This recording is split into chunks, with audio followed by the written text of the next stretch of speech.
नमस्कार दोस्तों, target with PS Parihar channel में आपका स्वागत है। सुबह के इस वीडियो में ऐसी सूचनाएं होती हैं जो विभिन्न समाचार पत्रों पर छाई हुई होती हैं और विद्यार्थियों के लिए आवश्यक होती हैं। तो आइए शुरू करते हैं और देख लेते हैं कि आज के समाचार पत्रों में ऐसी कौन कौन सी सूचना है। सबसे पहली सूचना है 69,000 शिक्षक भर्ती की। बहुत सारे विद्यार्थी इस बात का इंतजार कर रहे हैं कि आखिरकार ऑर्डर कब आएगा और ऑर्डर किसके पक्ष में आएगा। आजकल व्हाट्सएप पर और चर्चा हो रही है कि ऑर्डर किसके पक्ष में आएगा, तो इसके बारे में तो मैं कुछ भी नहीं बताऊंगा और सही में किसी को कुछ भी नहीं पता है। जो बातें वायरल हो रही हैं और जिस बात की चर्चा है वो बिल्कुल झूठी है।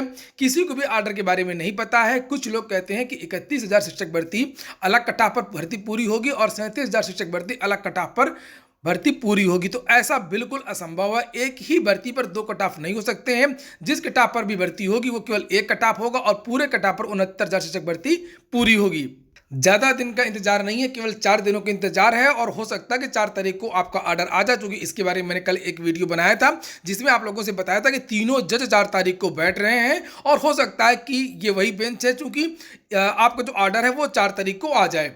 अगली सूचना है प्रधानाचार्यों की भर्ती की, जिसके बारे में मैंने 2-3 दिन पहले एक वीडियो बनाया था और आप लोगों से बताया था कि माध्यमिक शिक्षा सेवा चयन बोर्ड से अब टीजीटी पीजीटी के बाद में प्रधानाचार्यों की भी एक बड़ी भर्ती होनी। पदों की संख्या लगभग 1500 हो सकती है। उसी भर्ती की यहाँ पर चर्चा है, लेकिन प्रधानाचार्यों के 1453 पदों पर भर्ती 3 महीने बाद होगी।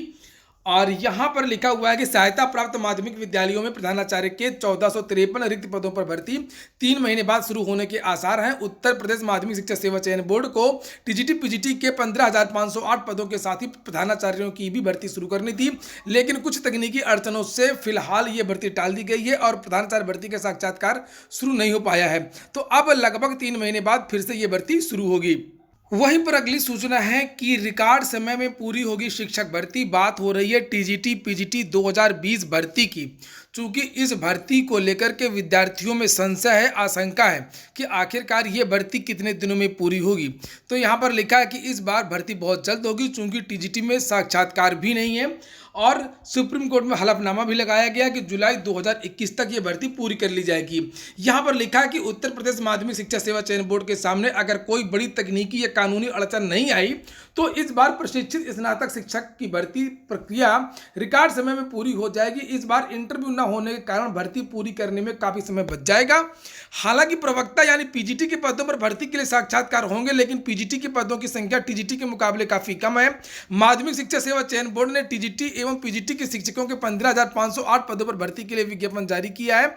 इसमें 15 विषयों में टीजीटी के 12,913 पदों पर भर्ती होनी है और वहीं पर पीजीटी के 2,595 पदों पर भर्ती होनी है। हालांकि विज्ञापन जारी होते ही इसमें कुछ विवाद भी आ गया है, खासतौर से तदर्थ शिक्षकों के बने फार्मूले को लेकर के और जीव विज्ञान विषय के अभ्यर्थियों को शामिल न करके। इसीलिए यहाँ पर लिखा हुआ कि माध्यमिक शिक्षा सेवा चयन बोर्ड को भर्ती पूरा करने में अड़चन का सामना भी करना पड़ सकता है। देखिए यहाँ पर लिखा हुआ है कि बीएससी गणित वालों की बल्ले बल्ले, चयन बोर्ड की टीजीटी पीजीटी भर्ती में गणित और विज्ञान में करीब 4,000 पद हैं। ये देखिए, विज्ञान और गणित में करीब 4,000 पद हैं। इसमें अर्हता ऐसी है कि बीएससी गणित वर्ग से करने वालों की चांदी है, वह दोनों पदों के लिए आवेदन कर सकते हैं। यानी कि गणित में भी आवेदन कर सकते हैं और वो विज्ञान में भी आवेदन कर सकते हैं। जो विज्ञान वर्ग की सीटें इसमें दिखाई गई हैं नोटिफिकेशन में। और जो बच्चे जीव विज्ञान वाले विद्यार्थी, यहाँ पर लिखा है बायो वर्ग से बीएससी करने वाले, दोनों में भी किसी में भी वो आवेदन नहीं कर सकते, ना तो विज्ञान में ना तो मैथ में। और जीव विज्ञान तो रखा ही नहीं गया है। पहले चर्चा थी कि चयन बोर्ड विज्ञान 1 व 2 के तहत भर्ती निकालेगा, लेकिन यह गलत साबित हुआ। हालांकि इन विद्यार्थियों ने भी प्रदर्शन किया था और देखा जाएगा कि 5 तारीख तक के लिए आश्वासन दिया है माध्यमिक शिक्षा सेवा चयन बोर्ड ने। और 5 तारीख को अगर नहीं होता तो फिर से कुछ न कुछ विद्यार्थी जरूर कदम उठाएंगे। फिर से आप लोगों को याद दिला दूं, जब तक याद दिलाता नहीं तब तक आप लोग लाइव वीडियो करते नहीं हैं। जो नए मित्र हैं जिन्होंने इस चैनल को अभी तक सब्सक्राइब नहीं किया, पहले आप लोग इसे सब्सक्राइब कर लें और जो मित्र पहले सब्सक्राइब कर चुके हैं वो लोग इस वीडियो को लाइक कर दें। बात करेंगे दरोगा भर्ती की।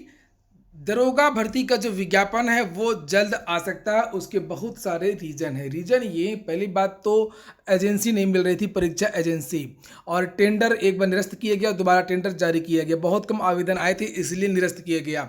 जानकारी निकल करके ये आ रही है कि जो टेंडर का काम है वो पूरा हो गया है। परीक्षा एजेंसी की जो तलाश है वो भी पूरी हो गई है और इस भर्ती का जो नोटिफिकेशन है वो अगले महीने जारी हो सकता है। यानी कि लगभग 20 नवंबर के पहले पहले दरोगा भर्ती का जो नोटिफिकेशन है वो हर हाल में जारी कर दिया जाएगा। और जानकारी ये भी मिली है कि जो आपकी परीक्षा है वो जनवरी लास्ट में या फरवरी के महीने में जो दरोगा भर्ती की परीक्षा है वो 100% होने के चांसेस हैं। चूंकि जैसी परीक्षा हो जाएगी वैसे ही फिजिकल के लिए बुलाया जाएगा और फिजिकल जो है वो गर्मियों में नहीं होगा। उसके बाद में चुनाव है, चुनाव के पहले पहले सरकार को ये दिखाना कि हमने दरोगा भर्ती किया और हमने शिक्षक भर्ती किया। 9,000 पदों के लिए भर्ती होगी। 15 से 20 नवंबर के आसपास जो है इसका नोटिफिकेशन आ जाएगा और जनवरी के लास्ट में या फरवरी के महीने में इसकी परीक्षा हो जाएगी। इसलिए फिजिकल की भी तैयारी और लिखित परीक्षा की भी तैयारी करना शुरू कर दीजिए। और अगर आपने target with PS Parihar app को डाउनलोड ना किया हो तो इस ऐप को जरूर डाउनलोड कर लें।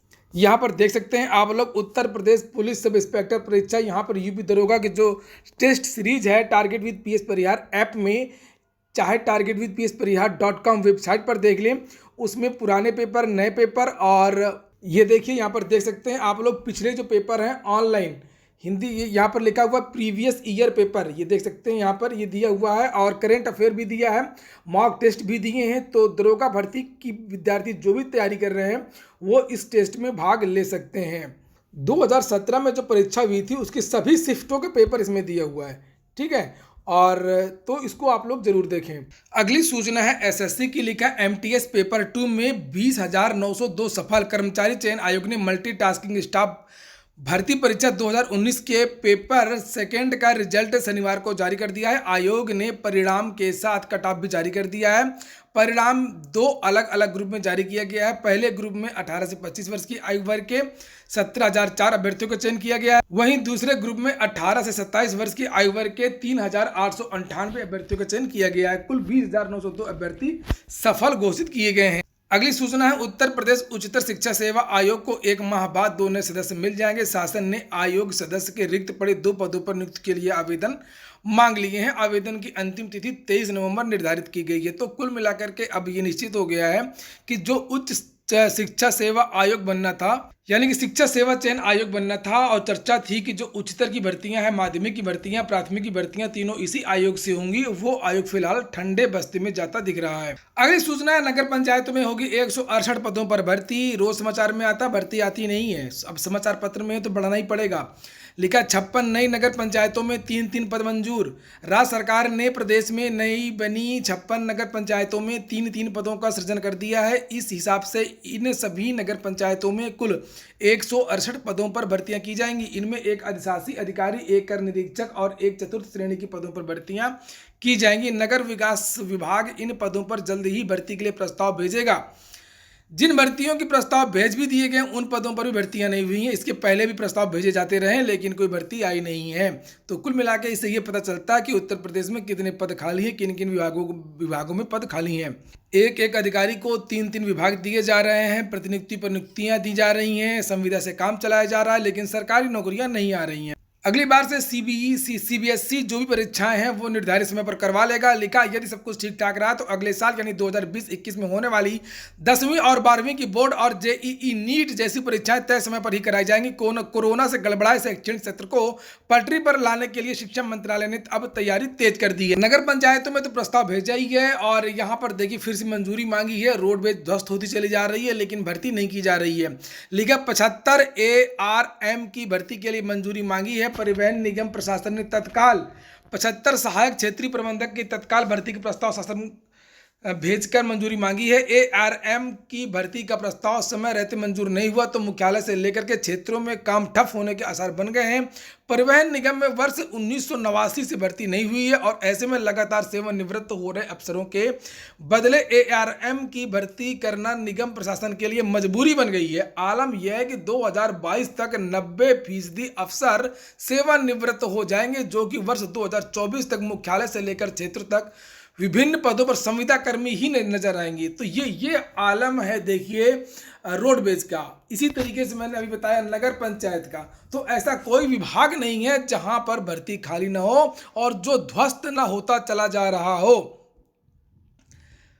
ये जो तदर्थ शिक्षकों का मामला है ना, ये भी इसी तरीके से है। सरकार भर्तियां करती नहीं है, फिर तदर्थ शिक्षक संविदा शिक्षक रखने पड़ते हैं, बाद में वो नौकरी परमानेंट की मांग करने लगते हैं, फिर उनको बाहर किया जाता है, फिर बहरान किया जाता है, फिर भर्ती फंसाई जाती है।